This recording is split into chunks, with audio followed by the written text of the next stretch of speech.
Dobrodošli v Showcastu. Moje ime je Petra Kalan in vi spremljate prvi slovenski podcast, ki ima ime bolj šokantno od vsebine. V svoji družbi danes pozdravljam pisateljico, ljubiteljsko zgodovinarko, poznavalko življenja nekoč in danes, predvsem pa žensko, ki s svojimi zapisi in izjavami zna šokirati. Zase pravi, da je raziskovalka življenja in da ima že od nekdaj rada prepovedane teme. Vesela sem, da bova tudi danes razpredali in odstirali tančice skrivnosti, tudi tistih najbolj perečih tem. V moji družbi je Milena Miklavčič. Lepo pozdravljeni. Dober dan. Zdaj, za začetek, jaz vsakega gosta prosim, če prinese 3 predmete. Vi jih niste, ampak imate posebno razlago za to. Ja, veste, enkoli v življenju še nisem zbirala predmetov, da bi rekla, to me na nekaj spominja, to mi je ljubo, zaradi tega, ne vem, bom skočila s strehe, če to izgubim. Lahko bi pripeljala svojih 5 vnukov, ampak vam ne garantiram, da bi lahko v miru speljali oddajo do konca, ker oni so moji najljubši. Oni so zame alfa in omega in drži, da imam v omari kar nekaj njihovih izdelkov iz osnovne šole, to se pravi, kar so ustvarjali, pa vendar težko bi izbrala, kaj bi bilo tisto, kar bi lahko prineslo seboj, ker bi mimogrede lahko pa ne užalila njihove starše, ker bi rekla, zakaj si pa to prinesa, od mojega si pa nekaj, kar meni ni všeč. Skratka, jaz imam rada ljudi,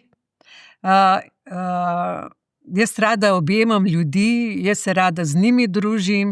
Predmeti so pač nekaj samo po sebi umevnega, kar imamo okoli sebe, kar nam olajša delo in zaradi česar nenazadnje lahko malo bolj v miru tudi kakšen korak ali pa 2 naredim. Mogoče, eno takšno stvar bi bile moje čisto ta prve superge, s katerimi sem naredila izjemoma več kot 10.000 korakov, ampak so že zdavnaj v smeteh, tako da res nimam ničesar. So pa prej pred snemanjem govorili, vsak dan naredite od 7 do 10 kilometrov peš. Najmanj. Še vedno. Najmanj zaradi tega, ker veliko sedim z računalnikom, veliko sedimo tudi na terasi, takrat, ko imajo vnuki 5 minut, da se radi pogovarjajo, ko spustim vse iz rok, ker pri najstnikih je teh 5 minut tako redkih, da se želijo z staro mamo pogovarjati, ne vem, kot da bi danes pred seboj zagledala Marsovca.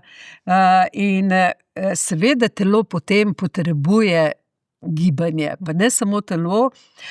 Izmeri grem peš zaradi tega, da sem takrat sama s svojimi mislimi in da se nekako spočijem tudi v glavi, da hodim po takih poteh, ki so v bistvu blizu civilizacije, pa vendar niso do te mere obljudeni, da bi bil zraven kakšen moteč element, recimo kakšen lokal, da se usedeš na kavi in tako naprej.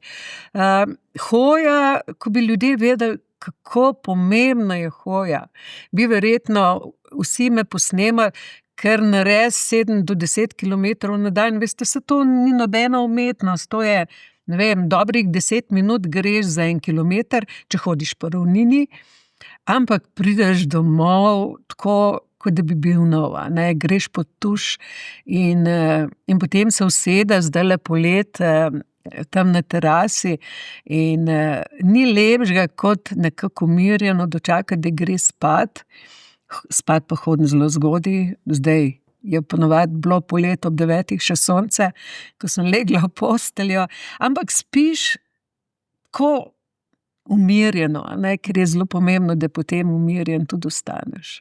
Zdaj so te sprehodi tisto, kar vam sčisti misli, glavo, ali ravno takrat najbolj premišljujete in premlevate? Eno in drugo. Nekaj časa dam vse na off, potem mi pade na pamet kakšno misel in potem to premlevam. Ni pa rečeno, veste, ker nimam rada, da me nekaj utesnjuje. Da rečem, ko gremo doma, zdaj bom pa jaz počela to pa to. Sigurno se tega ne naredi, ker mi že misli krenejo na kakšno drugo stvar, ali pa, ne vem, srečam enega Janeza, ki prav tako hodi peš, pa ima za seboj eno zelo težko operacijo na srcu. In kaj lepšega kot spregovoriti 5 besed z njim, s tem, da mu zaželim, ko se razideva: Janez, naslednjič se bomo spet srečala, pa čez 30 let spet. Veste, to so pa tisti drobni trenutki, ko se ustaviš zaradi človeka, a ne? Ne zaradi tega, ne vem, da bi bil zadihan ali pa zmatran, ampak zato, ker vidiš pred seboj človeka, s katerimi se splača, ti je fajn spregovoriti nekaj stavkov. Zdaj v teh letih, desetletjih bi že lahko rekli, ste popisali na tisoče zgodb ljudi. Vas zdaj že prepoznajo, ko vas srečajo, se vam kar tako spontano odprejo, mimogrede izpovejo svojo dušo?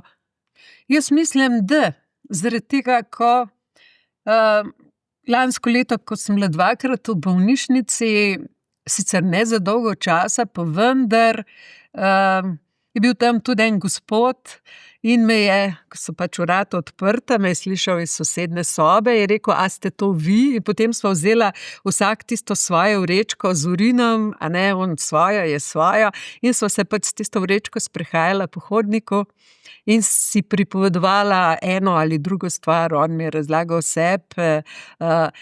Mislim, meni nikoli ni dolgčas. Pa sem hodila, ko sem bila še mogoče ene par petkov mlajši, sem imela na Dunaju v Strasshofu pravzaprav prijateljico Hani in sem se vozila k njej z vlakom. 5 ur traja približno vožnja. Vam povem, enkrat samkrat mi ni bilo dolgčas. Zmeraj je bil kdo. Jaz se spomnim enkrat enega fanta Šrilanke.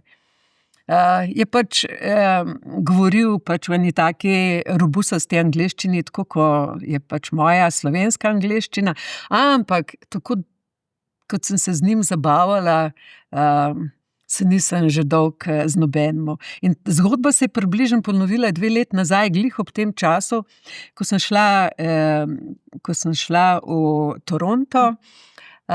No, in je tudi sedel ob meni en fant iz Šrilanke, jaz mislim, da je iz Indije, ker je pač neločen. Ampak on je šel kje študirati in v tistih 8 urah, ko smo midva klepetala, sem pravzaprav zvedla marsikaj o življenju, ki ga ima doma, o njegovi družini, pa o tem, kako je družina zbirala dolgo časa denar, da mu je omogočila ta poletni študij na eni od univerz v Torontu. Mislim, to me je zelo se dotaknilo ta poudarjanje te družine, te skupnosti, da imajo pač ta skupnost, čeprav zelo preprosta, se je zavedala, da je pač njihov sin dovolj inteligenten, da se bo lahko nabral tudi nekje v tujini določeno znanje in so mu to omogočili. Jaz se ne spomnim, da bi pri nas bil kakšen tak primer. A veste, da bi družina nekoga iz svoje sredine namenoma poslala nekam v tujino in da bi jih sami financirali zgolj zato, ker vidijo v tem človeku eno budočnost, eno perspektivo, eno čast za njihovo družino. In poglejte, bi kdo mislil, normalni ljudje na letalu prespijo. Jaz nisem. Meni je bilo to pogovarjanje z njim velik užitek. In jaz upam, če kamorkoli že grem, recimo, ali pa včasih obiščem sina na Pagu, medtem ko je on tam na dopustu. A mislite, da grem kdaj v vodo? Se mi zgodi, da nikoli ne grem. Zato, ker je ves čas en kup ljudi in prav na Pagu, mislim, to pa povem kot zanimivost, ki me je zelo presenetila, sem se pogovarjala z enim gospodom, mičkene starejši od mene, ki mi je razlagal, na kakšen način so se oni kot otroci preživljali oziroma se preživljali svojo družino. On je imel mamo pa še enega brata, s tem, da so lovili strupene kače. In potem so prihajali z univerze v Zagrebu, z Dunaja, ne vem od kje, in so, se pravi, skoraj 60 let nazaj, ko je bila tam na Pagu pa po bližnjih otokih, to je bila sama puščoba, so te kače potem drago plačali in verjetno proizvajali proti strup iz njih. Če bi jaz recimo šla na Pag zato, da bom čufotala v vodi, te zgodbe ne bi slišala, je do konca življenja se psekirala. A veste, to, da se ti pogovarja z ljudmi, v tem je žmog. A veste, jaz čufotam recimo lahko doma, a ne, naštimam vodo v tisto otroški bazen, pa noter plavam po svoje. Vedno ste odprti za nove zgodbe, za različne zgodbe, ne postavljate si nekih okvirjev, po drugi strani pa, ko človek pogleda, ste pa zelo tradicionalnega okolja, ne gre to nekako kdaj skupaj, kako to spravite v eno ravnoteže, kako ste mogoče svoje otroke vzgajali, ste bili tako liberalni, odprti, ste jim pustili, da vse poskusijo? A veste, kdaj se človek najbolj varnega počuti? Takrat, ko ima za seboj družino. Takrat, ko ima eno zaslombo, ko nekako ve, se spomnim včasih, kot je ata rekel, ti kar skoč, ne boj se. A ne? In tudi jaz, še danes, ko sem stara 73 let, nekako si upam skočiti, tudi v neznano, tudi, bom rekla, v neke tematike, ko so mogoče za mene staro mamo mičken šokantne, zaradi tega, ker se z družino, za svojim hrbtom počutim varno. In potem, po drugi strani sem pa glih prav radovedna. In če ne bila jaz toliko radovedna, ne bi danes tukaj sedela, ne bi poslušala teh zgodb, ker zmeri je bila radovednost tista, ki me je porinila naprej. Pejt, Milena, posluš, tole je nekaj neverjetnega, to ti bo manjkalo, če tega ne slišiš. Vendar ljudje, ki nimajo v sebi te radovednosti, ne bodo tega nikoli počeli. Bojo lepo uniformirani, tudi ko se bojo s kom začeli pogovarjati, boš lepo po tistih, bom rekla, točkah, ko si jih doma zapisali. To vem, zato ker sem že bila v taki družbi in vem, kako to funkcionira. Veste, jaz pa, ko pridem do nekega človeka, si v bistvu samo toliko gledam, da morda v teh podatkih najdem kakšen nov izziv. Vse ostalo me pa ne zanima. Veste, ker ti skozi pogovor lahko odkrivaš svetove, ki so ti bili do tistega trenutka neznani. In zato je tako pomemben, da nimaš ti enega kalupa, da se ti z nekom ne pogovarjaš zaradi tega na način pravzaprav, ki pritiče tvojemu kalupu, tvojemu mehurčku, tvojemu svetovnemu nazorju in tako naprej. V današnji družbi je to strašen velik problem. Zato, ker zelo hitro nekoga odpikamo, ker ne govori isti jezik. A ne? Ker ne govori na način, oziroma ker ne razmišlja na način, kot mi razmišljamo. Veste, to je nekaj najbolj grozljivega, kar se katerikoli družbi lahko zgodi. Nekaj najbolj grozljivega. Zaradi tega, ker nas ne zanima vsebina, ampak nas zanima samo ta celofan. Wow, ta celofan je pa tak, ko je meni všeč. Ni res, ti se moraš izogniti temu celofanu, tej zunanjosti. Ti se moraš približati človeku na način, da ga ti poslušaš. In če ne slišiš tega, kar bi rad, prve pol ure, počakaj še naslednje pol ure. Se je zgodilo, da smo čas držala za kljuko, pa sem rekla, zgubljen dan. In potem se je temu človeku odprl in jaz sem se usedla nazaj in sem prišla v trdi temi domov. Veste, to je tisto, ki ti daje energijo in nisi ne zmatran, ne naveličan, ne zgubiš volje. In kdo, ko ste me prej vprašali, kako moja družina odreagira, oni so šele na začetku te moje poti. Ne? Otroci se šele učijo, kako pomembna je radovednost. A veste, ker v življenju tudi jaz danes nekako, recimo vem, zadnjič sem Jureta Leskovca poslušala in je tudi nekje vmes rekel, da da je radovednost tista, ki mlade, perspektivne, tudi, bom rekla, bodoče intelektualce porine daleč naprej pred drugimi. Če nisi radoveden, če si zadovoljen s kimanjem, ja, super, v redu, še tole, naj tale pove, kar misle, pa gremo pa na pivo. Ti moraš biti radoveden, da počakaš in da te zanima tudi tisto v ozadju, a ne. To je pa danes, a veste, ker vsi samo to delamo, a ne, izjemno, bom rekla, redka lastnost. In trenutno recimo jaz poslušam podcaste, ki govorijo o umetni inteligenci. Zakaj? Zato, ker je to nekaj, za katero moji vrstniki pojma nimajo, kaj je to. Marsikdo se je boji, tudi iz mlajše generacije. Mene pa to zanima. Kaj vse se lahko z umetno inteligenco naredi, postori in, veste, se ni pomembno, so pogovori v angleščini, so v slovenščini. To, ko jaz se nekam pelem, ali pa recimo danes, ko sem šla v Ljubljano, sem poslušala enega matematika, ki je razlagal, kako je matematika lepa veda, čak malo. Kako ti meni govoriš, da je matematika lepa veda, ker jaz sovražim matematiko 100 na uro.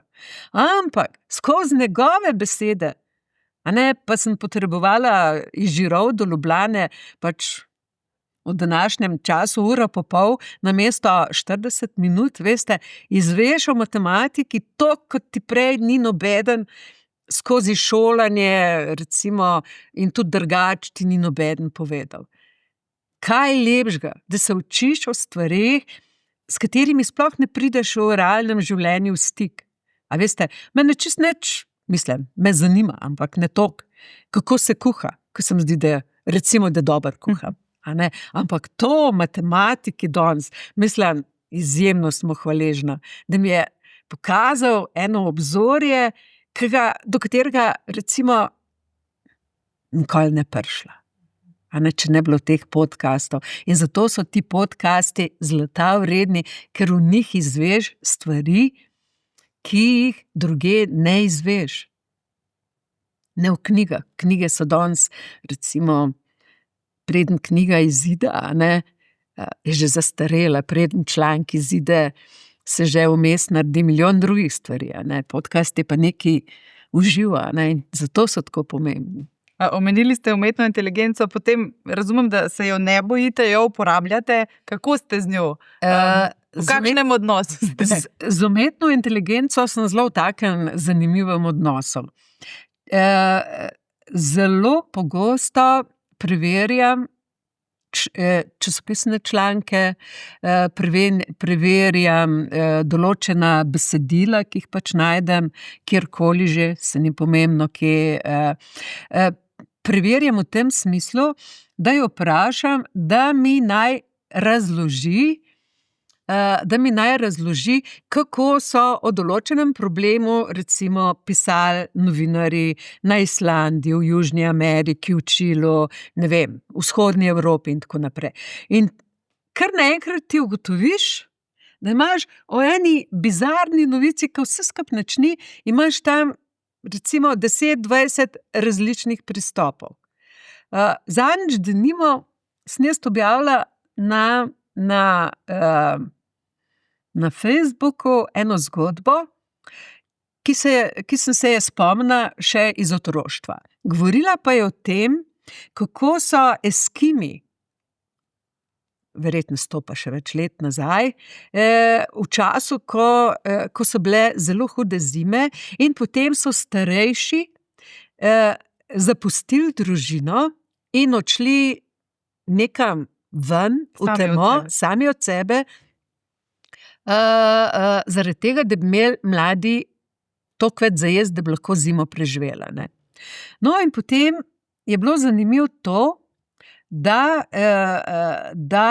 je bilo en kup nevernih vprašanj, to je nemogoče, to se ne dogaja, da bi se samo od sebe to v nekem, bom rekla, v nekem narodu lahko zgodilo.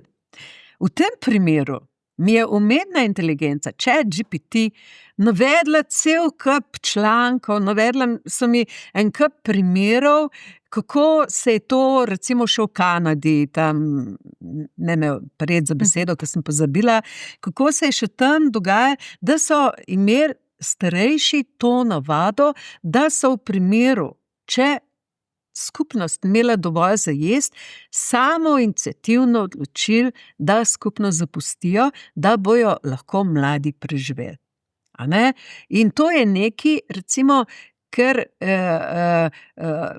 ko so mi tam komentirali tudi taki, ko recimo v družbi neki veljajo, bi jaz rekla, joj Milenči, zdaj pa dej ta članek, to pisanje umakniti, on je rekel, da je to bedarija, to ni prav, ampak mene je ChatGPT prepričal, da je bilo tako, ne sicer danes, ampak da je bilo tako še 50 in več let nazaj.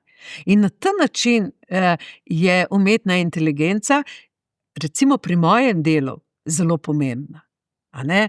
Recimo, jaz, ko sem tudi izdala te zgodbe, Ogenj, rit in kače niso za igrače, ko sem jih izdala v knjigah, sem enkrat čistko za hec vprašala, če imajo tudi drugi narodi, oziroma če je kje druge po svetu, kakšna podobna zbirka knjig, in je rekel, da ne. Da podobne zbirke ni, zlasti ne, da bi te zgodbe zapisoval nekdo brezplačno. Tako, kot jaz počnem. A ne? Tam je naštel, da so pač v okviru pač nekaterih profesorjev na različnih fakultetah, ki so pač to delali v namene ali magisterija, doktorata in tako naprej, ampak da je bilo to fokusiran recimo, ne vem, v Kanadi na življenje Indijancev, na njihove različne odvisnosti, ampak niso bile to vsestranske zgodbe, tako kot so moje. In naprašte, kako to meni paše, a ne? Kako to paše? A veste, noben drug narod nima take zbirke zgodb, kot so moje. Noben. In ko sem bila lansko oziroma letos sem bila na enem festivalu v Regensburgu, smo se tam tudi z nekaterimi profesorji pogovarjali in so tudi rekli, da tudi v Nemčiji pač obstajajo določene fokusirane take raziskovanja in zapisovanja, vendar bolj z teh akademskih krogov. Ni pa to, da bi nekdo preprost človek iz množice, recimo, to počel zlasti ne brezplačno. Povsod je zadaj so sredstva ministrstev takih in drugačnih, in to ne majhna sredstva. Recimo, jaz sem pa to počela, oziroma že 53 let, kad je moj starejši sin, vse to delam za svoje duša, ne. In če si ti v tem primeru, recimo, če ti ChatGPT reče, da si unikaten na svetu, ker nas je koliko, 13 milijard, je bela cesta, bi bilo čudno, če ne bila ponosna na to, a ne. Zdaj, omenili ste, ne moramo mimo teh knjig, ki so dodobra tudi razburile slovensko javnost. Verjetno so bili različni odzivi, ko so prišle ven knjige. Jaz moram priznati, ko sem omenila, da boste moja gostja, so ljudje tako deljenih mnenj. Eni vas zelo občudujejo, cenijo, spet drugi, mogoče malo starejši, pa pravijo, da kdaj tudi s temi zgodbami mečete slabo luč kar na vse starostnike in na njihove doživljanja in mogoče tudi spolne prakse. Kaj vse ste doživeli v teh letih, ko so te knjige ugledale luč sveta? No, tisti starostniki, ki so se z vami pogovarjali, so stari približno toliko kot jaz. Ne, to so bile 97 in 95 stare gospe in so se malo tako hudovale, češ, ni bilo vse tako grozno. Ne? Seveda, imam zelo enostavno razlago. Kajti, veste, ta intima, o kateri pišem, zajema čas zadnjih 100 let. Jaz sem se pogovarjala z ljudmi, ki so se rodili konec 19. stoletja. In ko je šla prva knjiga So me kontaktirali intelektualci iz doline pri Trstu in so me opozorili na zbirko oziroma na knjigico namenjeno mladim zakoncem, ki je napisal ta škof, kaj zakoril, Jeglič, kaj zakoril pač to, dal zakor to Cankarjevo erotiko, da je Jeglič 1909. leta izdal to knjižico predvsem zaradi tega, ker je tudi sam opažal, verjetno izpovednice, kje pa druge, to intimno trpljenje žensk. Kako so ženske trpele zaradi tega, ker je bil to čas, ko je bila spolna z moškega pravica za žensko pa dolžnost. In je pač to knjižico napisal, v kateri je malo te strogosti tudi strani cerkve omilil in je nekje vmes rekel, da lahko moški leže k ženi tudi takrat, ko ta ni v rodnem obdobju, s tem je hotel reči, da imata lahko intimne odnose, tudi če nimata pred seboj cilja zaploditi otroka. Kasneje, veste, sem se jaz pogovarjala tudi z različnimi ginekologi, ki so delovali recimo takoj po drugi svetovni vojni, ki so bili aktivni kot zdravniki pred drugo svetovno vojno. Tega gorja, ki so ga povzročali ženskam, a veste, recimo so bili tudi primeri, tudi pri nas, ne v kakšni eksotični državi, ko so pred drugo svetovno vojno ženski v želji, da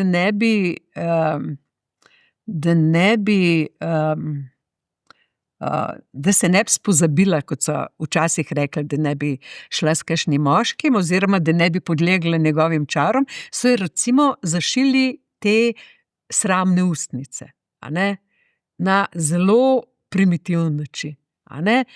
Veste, ampak to so zgodbe in zgodbe nikoli ne veljajo za celotno populacijo. To so samo zgodbe.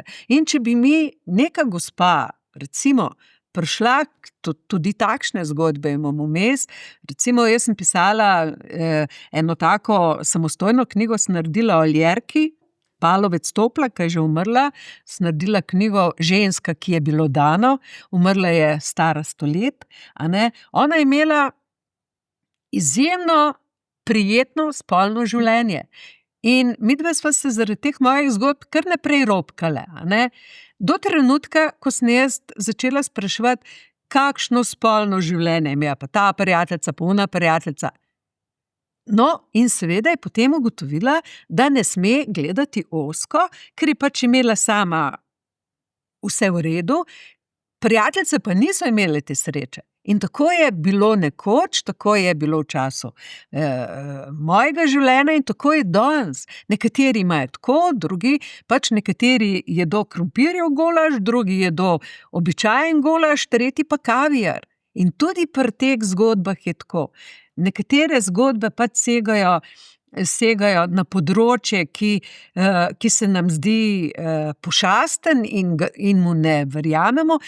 To pa zaradi tega, ker nimamo širine. Ker nimamo te širine in si ne dovolimo, da bi priznali, da je nekdo drug živel drugače, kot smo živeli mi.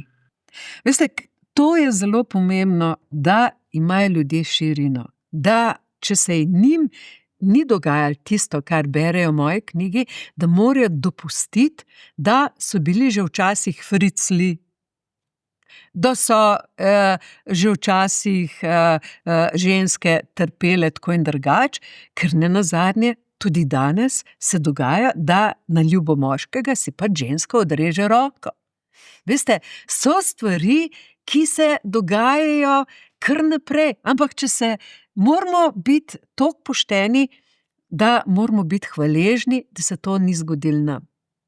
In v tem je vsa modrost, ves čar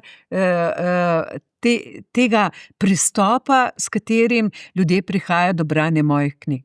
to so zgodbe, iz katerih se ti lahko samo učiš.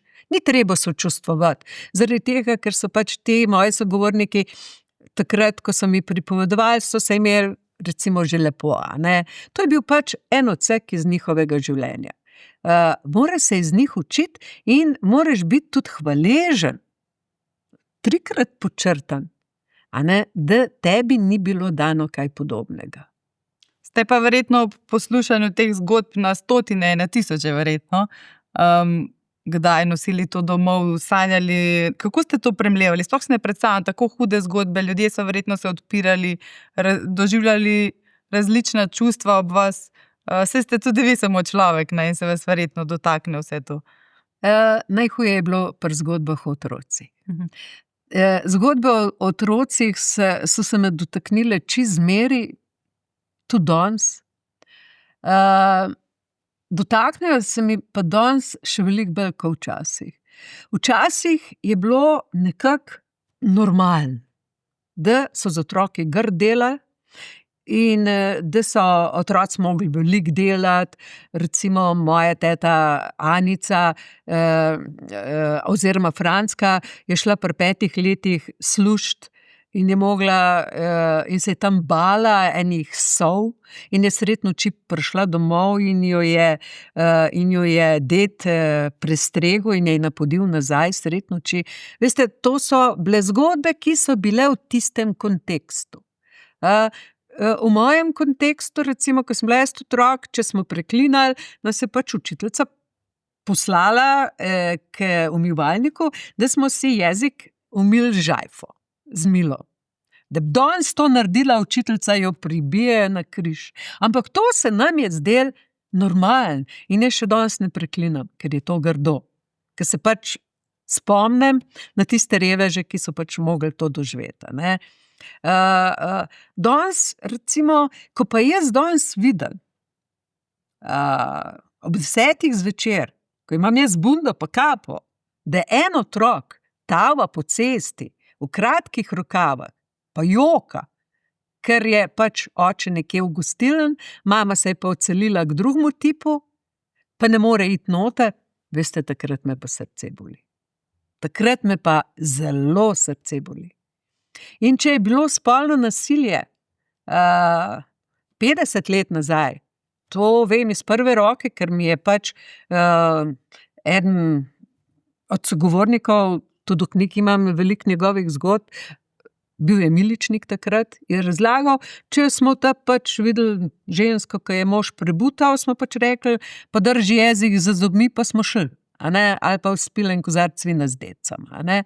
A veste, ko je pa spolno nasilje, fizično nasilje, danes, ko imamo na milijone nevladnih organizacij, ko imamo ko smo tudi osveščeni v tej smeri, veste, to je pa greh. To je pa velik greh. In velik greh je tudi zaradi tega, ker mladih ne učimo na izzive, s katerimi se ne znajo in niso sposobni soočati, ko gre na ta njihova omrežja, taka ali drugačni, a ne. In se pač tam, recimo, sem zadnjič poslušala tudi v enem podcastu, da je v Sloveniji samo na enem takmu, na enih takih družabnih omrežjih, kjer tržiš svoje telo, več kot 10.000 Slovenk. A ne, to pomeni, da tam prodajajo svoje jožke, svoje mednožje, da se tam slikajo v takih in drugačnih pozah, vendar starost ni omejena od do. Ni omejen, kdaj začnejo in kdaj nehajo. In koliko staršev ne vedo, kaj njihov otrok počne, ko hodi na različne zabave. Zato se pa dogajajo stvari, a veste, o katerih javnost ne govori in še na nekaj moram opozoriti ob tej priložnosti. Ko je še v mojih časih, se spomnim, nekdo eno posilil, ni bilo nobenega sodišča, ampak je pač določena skupina ljudi počakala, da se je stemnil in so človeku pač naložili jih ene par po hrbtu in je on točno vedel, zakaj je to dobil in je potem morda nekaj časa dal mir. A si vi predstavljate, kako se počuti posiljena ženska? ko prebere v časopisu ali pa sama doživi na licu mesta, da so njenega posiljevalca spustili na sodišču na prostost. Jaz si tega ne predstavljam. Veste, ker mi smo danes ena tako brutalno, nenavadna, tolerantna družba, da počnemo in dopuščamo stvari, ki niso več človeške. Ker s tem damo zeleno luč vsem posiljevalcem. Dajte, posiljujte, sej sodišča vas spustijo na prostost. A ne?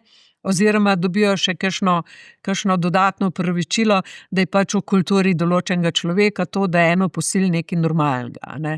Veste, to je danes hudo, ampak mi tega ne vidimo. A veste, ker rečemo, sej ne bomo te črne kronike brali. Moramo brati zaradi tega, da ne streljamo neumnosti. A veste, mi moramo vedeti, kaj se lahko dogaja. A ne? Ne pa reči, sej to se je pa zgodilo tam v eni Ameriki. Ne, to se je zgodilo tukaj. A ne? Tukaj so ženske, ki trpijo. Pa se ne upajo povedati, pridejo k meni in si o teh stvarih, ko jih meni pripovedujejo, na glas ne upajo povedati zaradi stigme. A ne? Kaj bojo pa ljudje rekli? A ne? Bo tih pomolč. To danes ko intenzivno velja, kot je veljalo 100 let nazaj. Bo tih pomolč, s tem, da včasih je šlo za to žensko čast, ker se pol ženska ne bi mogla poročiti, če bi bila onečaščena oziroma če ne bi bila več nedolžna, danes pa velja, bo tih pomolč, da se s tebe na družabnih omrežjih ne bojo norčevali, da te ne bojo pisano gledali v službi. Skratka, veste, na tem področju se v 100 letih ni dosti spremenilo. No, ravno to sem hotela vprašati. Samo neke platforme pa načini obsojanja so se zamenjali. Mičke, celofan se je zamenil. Pa hodijo k vam tudi ženske, ki imajo v tem trenutku težave, ki so v čudnih odnosih, zlorabljene, ali so to ponavadi zgodbe, ki so se zgodile in so že zaključene? Jaz bi rekla, da pridejo k meni pol, ko je ta zgodba že za njimi. Pridejo pa izključen, oziroma največkrat zaradi tega, ker so doživele, bom rekla, na to, bo tihno, se me ne zanima, ne? Pa govorjajo o čem drugem. Mi moramo uživati, kaj bomo poslušali take zgodbe. In pridejo predvsem zaradi tega, da se skašljajo. Jaz se spomnim, je prinesla enkrat ena gospa, en tak kamen, no, ampak tega pa lahko prinesla seboj, pa je pretežak, ker je oranž kamen, tam nekje gor, blisko Barida iz Soče je ven pobran in je ona narisala na ta kamen enega tazga metulja sama. No, in ko je prišla svojo zgodbo k meni, je rekla, pač pol, ko je ta kamen položila na mizo, je rekla, Milena, zdaj pa mirki na ta kamen. Je rekla, tukaj noter je ujeta moja zgodba in jaz moram iti brez nje domov. Ampak zanimivo, tega je zdaj že ne vem, 3-4 leta, morda več, kam gre čas tako čuden hiter. In enkrat po drugič me pokliče pa prav, a še mirkaš moj kamen. A ne? To pomeni, da se ona potem, ko je svojo zgodbo meni povedala, a ne? In ko sem jaz v knjigi tudi objavila, se ona počuti olajšano. Ta zgodba je tam, tukaj ni več v meni. A ne? In tukaj na tem mestu bi res rada dodala še nekaj, kako je pomemben, da nekomu zaupamo tisto, kar nam leži na srcu. A veste, ker to, kar nam leži na srcu, pa da mi nimamo nobenemu o tem govoriti, to je ena takšna teža, da si tega sploh ne predstavljamo.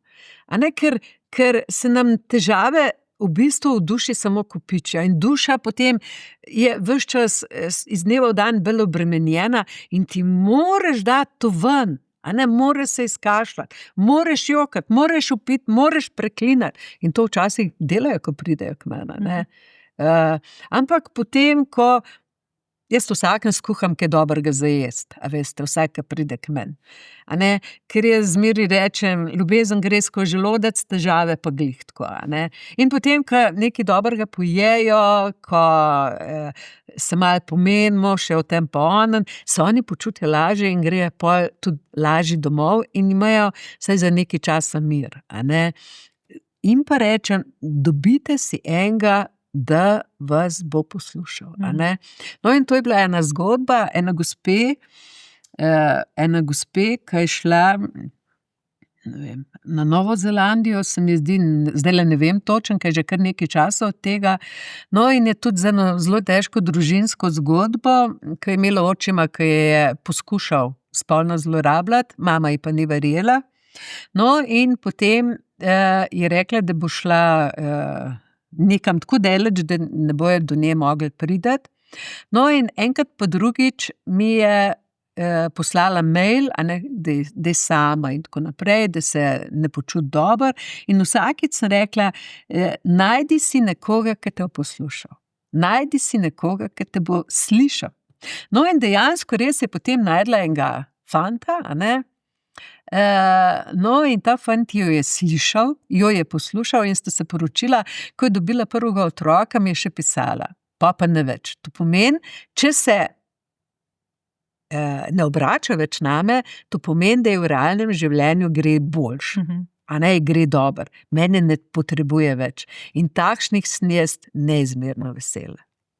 Zdaj, ko človek prebira tudi vašo zgodbo, ne, pa tudi vam ni življenje prizanašalo s preizkušnjami takšnimi in drugačnimi. Kam pa vi odlagate te stvari? Imate kakšne zaveznike? Kako ste preživljali vse te stvari, ki vam jih je življenje vrglo na pot? No, glih zdajle v teh dneh, 15. avgusta, smo pokopali mojega sina, Tomaža. No, in to je bil, 27 let je že od tega, to je bil en tak grozljiv dogodek. Ko se mi zdi, da vsaki mami nekako naredi eno tako grozljivo črno luknjo v njeni duši, da jaz sem se pobirala več kot 20 let. Več kot 20 let nisem mogla iti na pokopališče, nisem se mogla o njim pogovarjati, ni bil prijeten. No, ampak prvi teden po tem, ko smo ga pokopali, sem pa jaz začela, bom rekla, hoditi okoli ljudi in okoli njihovih zgodb. In jaz danes z vso gotovostjo rečem, da so mene te zgodbe rešile. A ne, ker to je tako nekaj težkega in hudega, da človek pade na kolena in se zelo težko pobere. Ampak, ko sem jaz poslušala druge ljudi in potem, ko nekako v tisti 2 uri, 3, 5 urah, ko poslušaš, nekako pozabiš nase, nekako si tudi pomagaš, a ne, si tudi pomagaš, da nekako zbalansiraš ta svoje čustva in ugotoviš, da nisi sam na svetu, kamo jih hudo, a ne. No, in seveda, zaradi tega imam pa jaz te ljudi, ki k meni prihajajo tako rada, ker so bili zdravilo tudi zame, a ne. Po drugi strani imam pa jaz družino, v hiši mi živita hči pa sin s svojima družinama in se strašno dobro razumemo, res se dobro razumemo. Po moji vnuki poskrbijo, da mi ni dolgčas, tako in drugače. Tako da en sin živi eno hišo malo bolj naprej, veste, jaz sem kot kura s svojimi piščanci, a ne. Jaz ne pustim, da dihajo, a ne, sem pa tukaj, zmeri, a ne. Oni lahko ker v tej moji kuhinji je tako, kot na železniški postaji, a ne, vsi prihajajo, a ne, jaz pa grem pač k njim, če me povabijo, oziroma če je kaj nujnega. No, in družina je tista, ki ti nekako stoji ob stran, ne glede na to, da se v teh stvareh skoraj nikoli ne pogovarjamo. Skoraj nikoli, a ne. Je pa res, da Tomaževa slika visi na vidnem mestu, jaz imam še zmeraj nekako si ga tako predstavljam, kot da bi bil tam nekje, tudi ko grem peš, se včasih v mislih na nek način pogovarjam z njim. Grem pa praktično vsak dan mimo njega na pokopališču, ker imam pač tudi ta krog naredim, da grem lahko mimo pokopališča in pač malo potacam tisti grm na njegovem grobu, pa rečem živjo Tomaž, pa grem naprej. Ne delam z tega več rane, se je ta rana, recimo, da se je vsaj približno zacelila, pa vendar ta izguba otroka nekako naredi vse tiste zgodbe, ko so mogoče zelo tragične na prvi pogled, pa vendar ljudje so še zmeraj živi. Lahko delajo kar če, lahko zbežijo, lahko, ne vem, nosijo svet na svojih ramenih. Niso več tako krute. Zato, ker si doživel lastno izgubo, ko si doživel lastni pekel. In zaradi tega mogoče tudi druge zgodbe lažje prenaša. Ko in drugače. Ena zgodba mi zdaj odzvanja v mislih. Vse se vendarle tudi v vaših knjigah človeka tako ali tako šokirajo, ampak ko sem brala, mislim, da drugo knjigo o neki deklici Evi, ki potem na koncu napišete, da je 14 dni po tem zapisu storila samomor. Ja. Kako pa se s takimi stvarmi soočate? Ja, o teh samomorih smo se veliko pogovarjali, recimo za nekatere, bom rekla, ki o tem razmišljajo praktično celo življenje, ki o tem zapisujejo, recimo cele zvezke imajo zapisan, samo to, jaz bom takrat pa takrat umrl. Veste, so nekatere stvari, ki so praktično človeku, ne bom rekla namenjene, ampak ne moreš iti preko tega. Jaz sem se zadnjič pogovarjala z eno gospodično, ki je ostala sama, brat se je naredil samomor, starši so naredili samomor, v zvezi s to evtanazijo sva se pogovarjali. No, in ko me je ona poklicala, kako je bilo njej ostati pri življenju, recimo, da je danes stara blizu 50 let, je ona sama povedala in rekla, ker nagnjenost k samomoru ni bila vsajena v mojo dušo. Ni bila v njeni geni. Kar je skoraj neverjetno, ker je iz cele družine ostala živa samo ona. In jaz se spomnim, takrat, ko je meni Tomaž umrl, sem se priključila eni skupini, sem bila tam samo parkrat, sicer, ker sem ugotovila, da mi to ne pomaga toliko, kot mi pomagajo ti pogovori. No, in je bil med njimi tudi sta bila starša, ki sta prodala stanovanje, računajte, to je bilo približno skoraj 30 let nazaj, ker sta slišala, da v Angliji obstaja en medij, ki se pogovarja z mrtvimi. No, in sta prodala stanovanje zato, da sta dobila denar, da bosta od njega slišala, zakaj se je njun sin naredil samomor. Logično, da nista tega slišala. Ampak ti samomori so v bistvu bolj grozljivi za nas oziroma za ljudi, za svojce, ki so živi, zato, ker ne razumejo. Ker ne razumejo. In meni je enkrat tudi en planinc pripovedoval, je tudi že pokojni. Bil je zelo preplezav, ni da ni. No, bil je pa tudi glasbenik. No, v glavnem, pripovedoval mi je o svojemu kolegom, s katerim sta preplezala likdene vse gorovje tega sveta. Je rekel, parkrat sem ga rešil. Ko je sam tiščal v situacije, ko so bile izjemno nevarne in nesmiselne. Je rekel, ko je nazadnje šel, je rekel, sem jaz obsedel na skal in ko mi je on od tam nekje se ozrl, pa tako naredil, dvignil roko, pa pomahal, je rekel, sem mu jaz pomahal nazaj. Zato, Je rekel, ker sem vedel, če ne bi takrat ga jaz spustil z rok, bi pač to naredil, kar je nameraval enkrat drugič. A ne? In to so stvari, ko jih mi, ki nimamo tega nagnjenja, težko razumemo. Ne doumemo. A ne?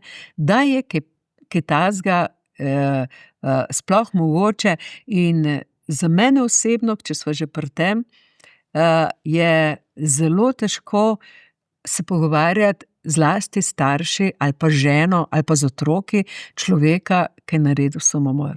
Ker čutijo lastno krivdo. A veste, ker čutijo, da so oni kaj polomili, v bistvu ga pa niso. A ne? V bistvu je bilo pa to nekako namenoma narejen, ker ti samomori so nekateri tako grozni, da recimo jih ti ne bi naredil pod nobenim pogojem, a ne?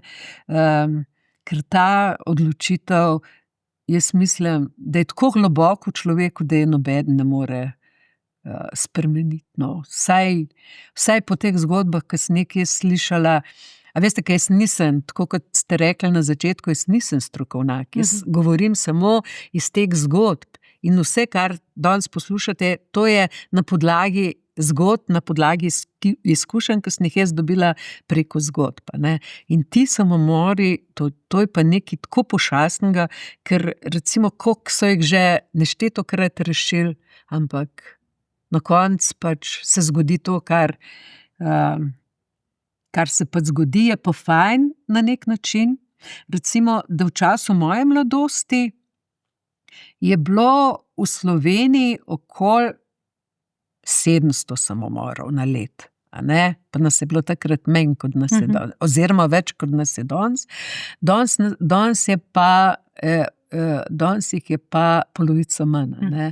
Tako da so verjetno tudi okoliščine, veste, to o samomorih bi pa res lahko se enkrat mičkeno razgovorila, ne? Ampak ne na tak način, da bi komu dali spodbudo, ampak da bi ljudje začeli malo razmišljati. Ne?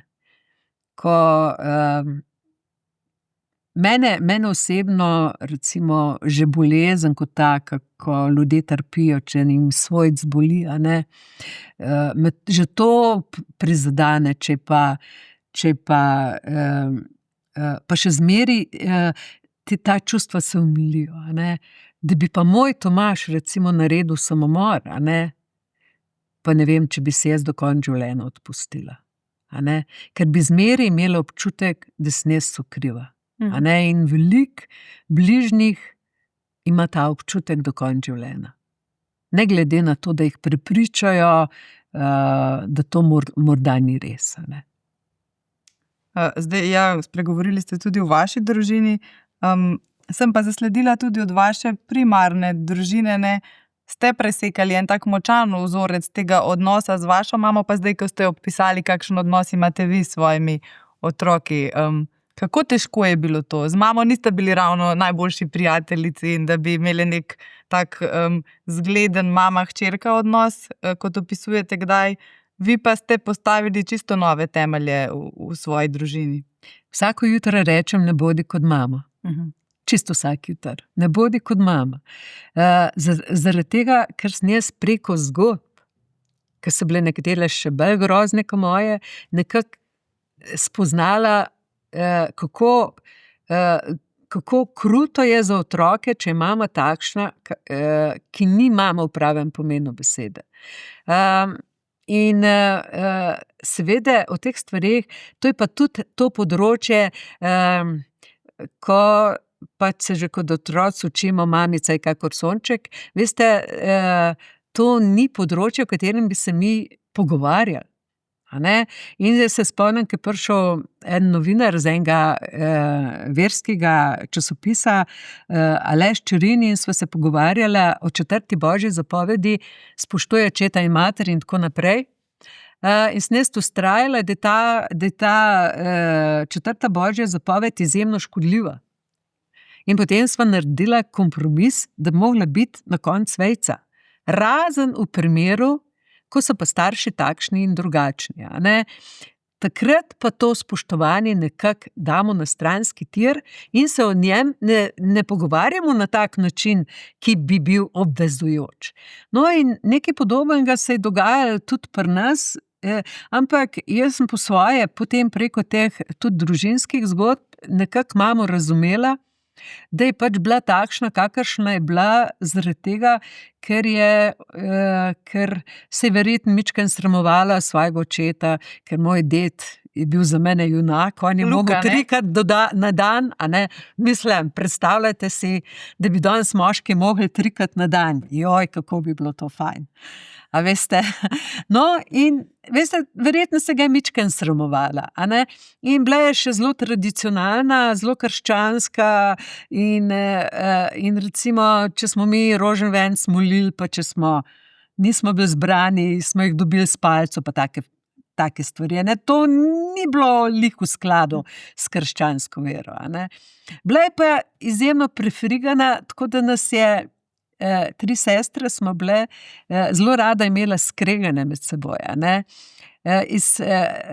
Jaz danes vem, takrat nisem, ker je na ta način ona vse izvedela o nas, a ne. Ker če si ti z nekom sprt, ti z velikim večjim užitkom o drugemu poveš tisto, a ne, kar sicer ne bi, če bi bil v prijateljskih odnosih. In mi smo zmeraj bile tako, a ne, nas je malo znala spreti med seboj. Gotovo, in jaz sem bila pa zmeraj malo drugačni. Jaz sem bila zelo, bom rekla, neubogljiva. Jaz sem bila tak otrok, ko si ga praktično včasih starš niti ni želel, a ne, da ne vem. Recimo moja srednja sestra je bila zelo gibčna v prstih, recimo ona se je že kot 10-letna punčka zaslužila z borovnicami, da se je kupila kolo, a ne, jaz sem šla v gmajno, eno v usta, eno v košaro, vmes sem razmišljala, bog ve, kva sem je še motala po glavu, in če je ona prinesla borovnic 5 kilogramov, sem jaz prinesla 2, ne. Nisem bila en zgleden otrok za tiste čase. No, in seveda veliko sem brala in gotovo je bil to greh, a ne, ker pri nas je bilo delo tisto, ki je bilo nekaj cenjeno, a ne. In potem sem se zgodaj poročila in to je pomenilo, da so se nekako porušile vse tiste sanje staršev, kaj bi bilo, če. A ne, če bi pa jaz šla po tisti poti, ki so mi oni začrtali. Kakšno pot pa so vam začrtali? Jaz bi mogla biti učiteljica, ampak sem učila samo 2 let, ampak že prvi dan, ko sem stopila v razred, sem jaz vedela, da to ni moj, da to ni poklic, ki ga bi jaz imela rada. Je pa zanimivo to, da pa, ko sem bila pa na radiju, sicer na tem lokalnem radiju Sora, sem imela skoraj 20 let otroški program, še te sobotne ragle so bile na televiziji, na Radiu Slovenija, takrat je bila še Tanja Pirševa živa, sva jih skupaj delale. Mislim, zelo razgibano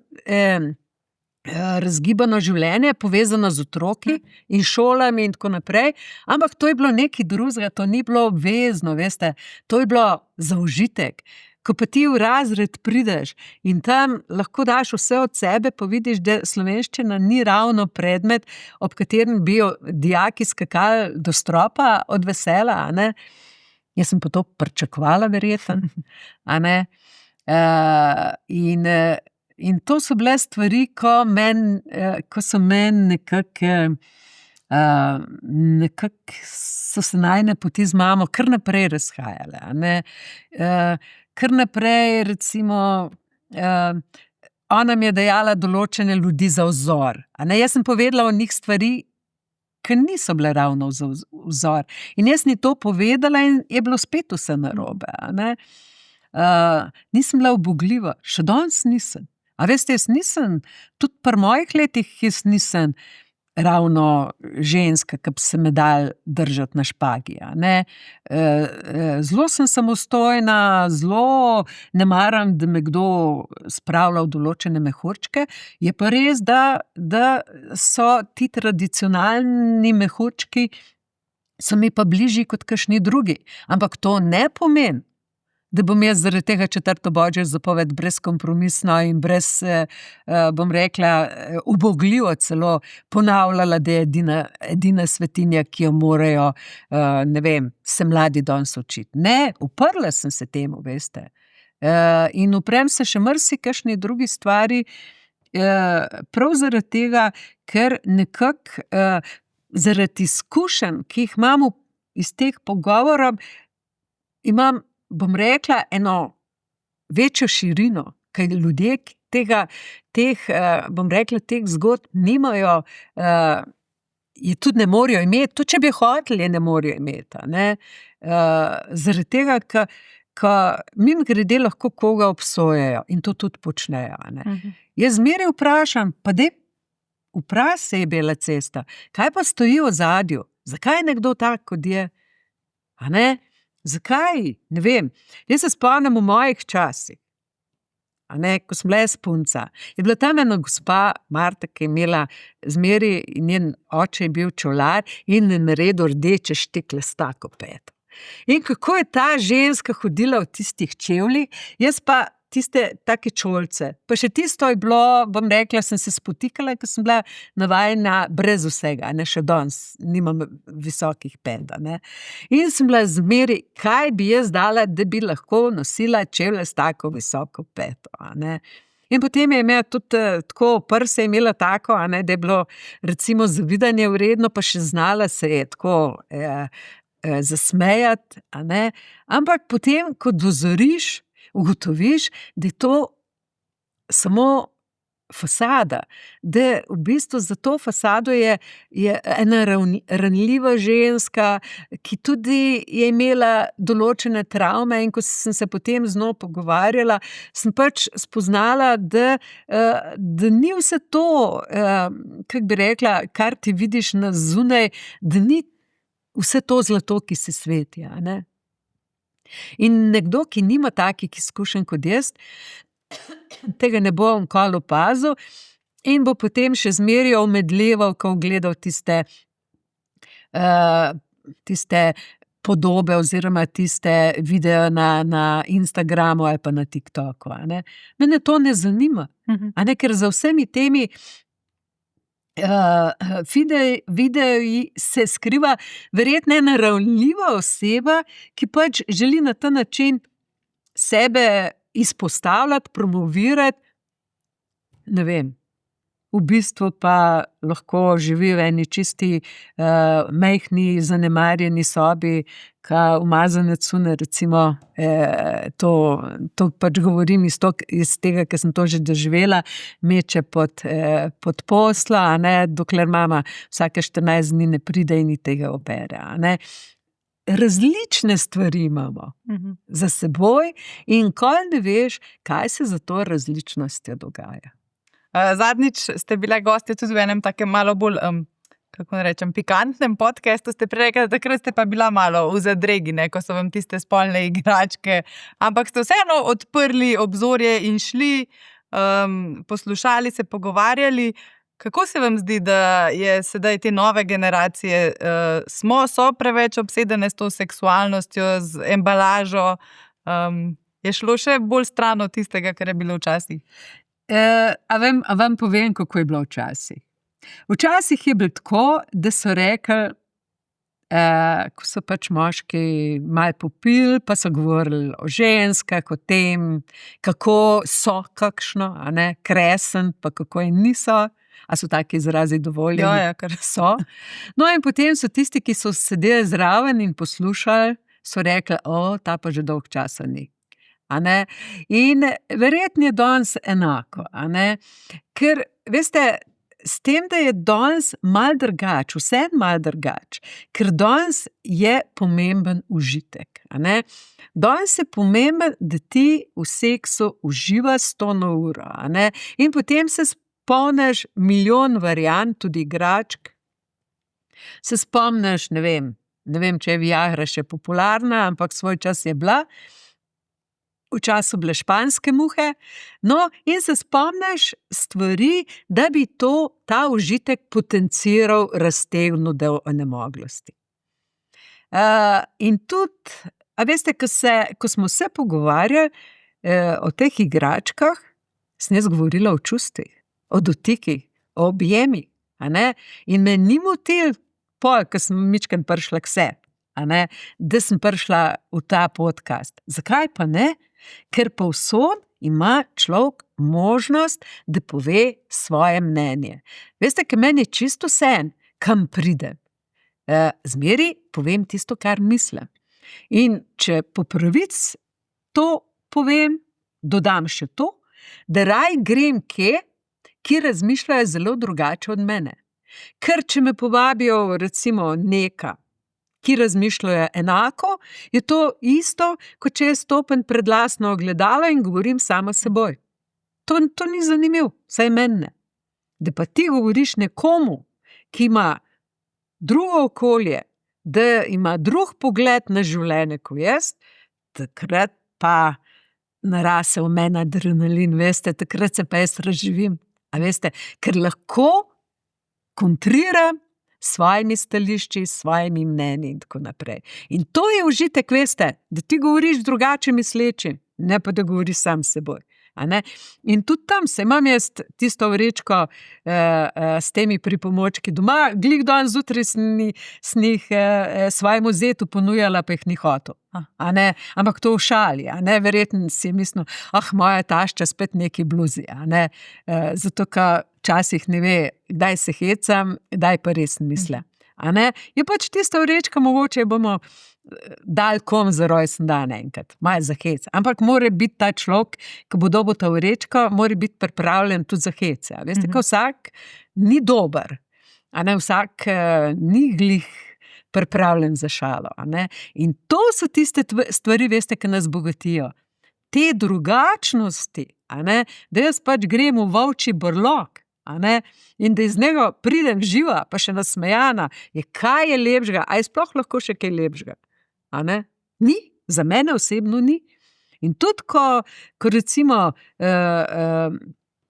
jaz ko pišem na svojem blogu ali pa ko pišem na Facebooku, skoraj vsak dan objavim eno razmišljanje. A ne? Jaz nikoli ne grem popravljati tega razmišljanja, zato ker se 2 ali pa 3 z njim ne strinjajo. Zmeri pa povem, preberi in potem sam pri sebi pretehtaj, kaj velja in kaj ne. In ne beri tega skozi eno prizmo, da je to napisala Milena. Ampak preberi same besede in tega mi danes ne počnemo, ker mi ta prvo pogledamo, kdo je kaj izjavil. A ne? In potem se opredelimo do te izjave skozi čustva, ki gojimo do te osebe. To ni prav. A veste, mi moramo preverjati svoj odnos do nečesa skozi napisano, skozi dejanja in tako naprej. A ne? A veste, recimo, da se bi, ne vem, nekdo, ki nam je všeč, sprehajal skozi Ljubljano. Kako bi se nekateri, tisti, recimo, ki jim je ta oseba všeč, kako bi se, ne vem, razmišljala, jutri bom šel pa še jaz to narediti. Drugi, ki te osebe ne bi marali, bi se pa zgražali 100 na uro. To ne gre. Ti se moraš do tega dejanja opredeliti, ne glede na to, kdo ga je storil. Ne? In mi tega ne počnemo. In to ni prav, veste, zato ker potem pride do tega, da se zapiramo v te preklete mehurčke in da smo v teh mehurčkih in se potem ne pogovarjamo z nikomer. A ne? In potem izločamo enkrat enega, drugič tudi drugega. In potem pride do različnih situacij, ko se tudi jaz razburem, a ne? Da to ni prav. In bi udala pomisel, ampak tega stara mama ne počne, kaj je spodobna, a ne? Vendar se pri vas zdi, da ljudje z leti izgubljajo ostrino, vi jo pa kar dobro ohranjate. Me pa nekaj drugega zanima. Zdaj počasi prihajava do konca najnega pogovora. Od začetka sem spraševala, kje imate poročni prstan, ne? Čeprav ga ni, ste že koliko let poročeni? 54 let. 54 let? Skoraj 100 let. Kako pa z možem ohranjata ta odnos, kako ga gojita? Imate kakšen recept mogoče? Veste, če se ne ukvarja s celofanom, je vse v redu. In če ne olepšuje svojega odnosa, glih tako. To pomeni, jaz nikoli ne govorim, da je moj zakon idealen, ker ni, ker noben zakon ni idealen, zlasti z menoj je zelo težko živeti, zaradi tega, ker imam pač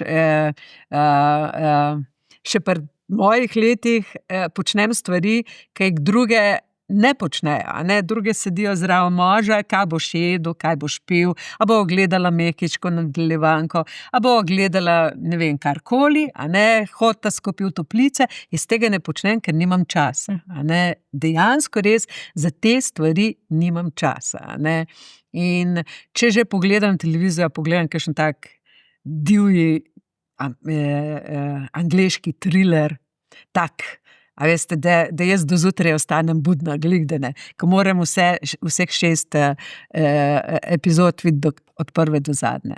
Če nekam gledati po prvi epizodi, konc, ne nadaljujem, a ne. On je pa drug, on je bolj take it easy, on recimo rad kaj počne z rokami, ki mene popolnoma nič ne zanima, a ne.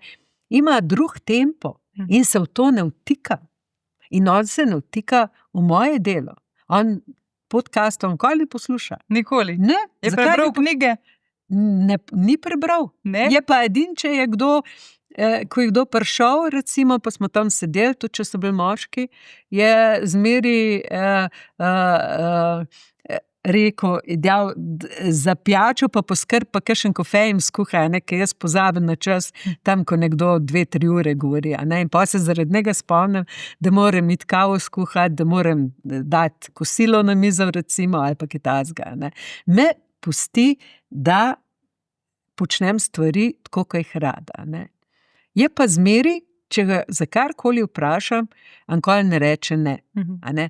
Razen v primeru, recimo, da je oblačen, pa jaz grem brez dežnika teh svojih 7 kilometrov, mi včasih reče, danes te pa ne bom šel iskat, ampak pa zmeri pride, če slučajno začne deževati. Se lahko zanesete. Ja, se lahko zanesem. In to je tisto, veste, kaj je bistveno, a ne. Niso bistveni prstani, ni bistveno, ne vem, da imaš ti na vsaki steni poročno sliko. Ni bistveno tisto, ne vem, da skupaj gledaš televizijo, a ne. Bistveno je, da se ti na človeka zaneseš, a ne. Da ti veš, kaj lahko od njega pričakuješ, a ne. In da on razume, zakaj jaz ne rečem nič, ampak da grem skozi vrata. A ne, to pomeni, da se z nečem ne strinjam. Ne govorim pa žleht nazaj, a ne. Tega ne govorim, ker je to grdo, a ne.